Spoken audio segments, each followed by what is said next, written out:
Hello friends, get ready for the dictation from Progressive Magazine. The dictation will start after 10 seconds.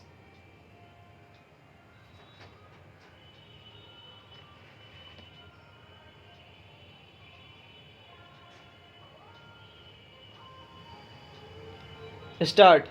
I feel it a great honor to inaugurate this memorable session of the World Forestry Congress. For the first time, it is meeting outside Europe. Is an Eastern country. The importance of the occasion is heightened by the fact that it is combined with the first session of the World Tropical Forestry Congress. It is fitting that the first of what I hope may be a regular series of topical forestry congresses should be held in India, which has been working in this difficult field of forestry for close on a century. I am therefore happy that the offer of the government of India to undertake responsibility for holding the fourth World Forestry Congress was accepted by the Food and Agriculture Organization. That organization has extended its full cooperation in the difficult task of organizing the Congress, for which we are deeply grateful. Parachange, I believe we have here today as representative gathering of world foresters and technicians connected with wood based industries as has ever assembled in any place before. Delegates from 51 countries and representatives of a number of organizations such as the Food and Agriculture Organization, UNESCO, and ILO are present at this inaugural session.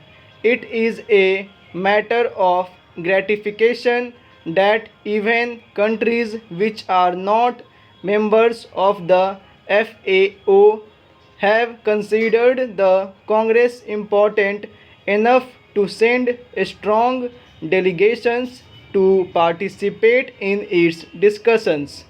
In the name of India, I extend to all the members of the Congress a most cordial welcome.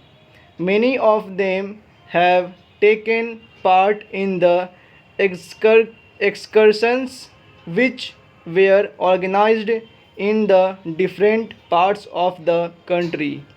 I hope they have been able to see something of our forestry activities and of the art and culture of this ancient land. Parachange.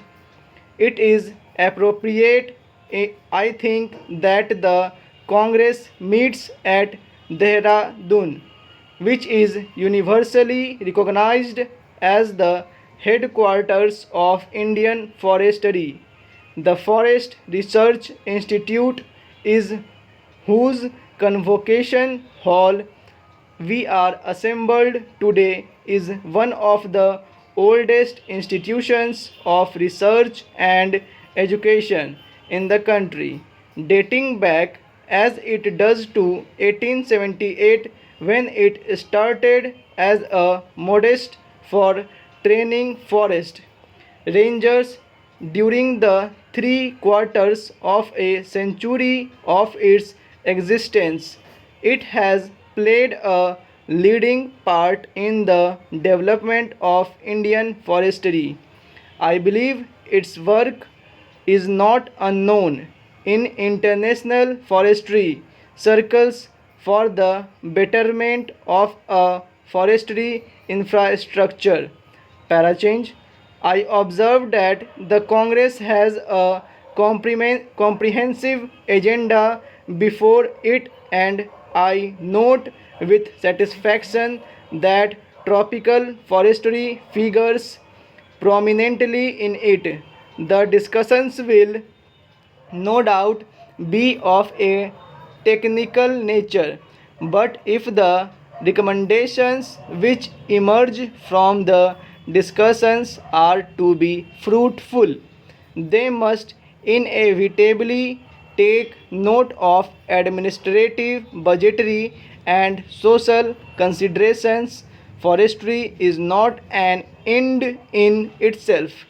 As an aspect of land utilization, its value and significance are exactly in proportion to the sustained contribution it makes to human welfare tangibly and directly through the produce that comes out of the forest and subtly and indirectly by protecting the soil and conditioning the climate, thereby sustaining the physical basis of life.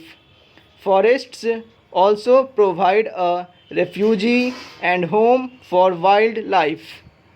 In the end, they have a great recreational and aesthetic value. In India, the forests are closely bound up with our religious and spiritual heritage. Whatever function the forests perform, the touchstone and measure of their value should be human satisfaction. Parachange. Wood is essential for human life as fuel, as a versatile structural material, and as raw material of many products which are indispensable to modern life. Forests are efficient agents for soil conservation, for food control, and for stream flow maintenance. In principle, it should not be difficult for any country to work out the proportion that forests should occupy in its territory and the manner in which they should be distributed so that they may yield in full their productive and protective values. But hardly in any country would it be possible to secure a logically desirable and theoretically correct allocation of land to agriculture, pasture, and forestry, because one is not planning on a clean slate, so to say. In an ancient country like India, the pressure of the human and cattle population on the soil makes the problem of obtaining sufficient land under forest one of peculiar difficulty. An approach to the target fixed can often be made by afforesting waste lands, by rehabilitation of waste woodlands, and by encouraging village forestry. There are, however, limits to what can be done in these directions.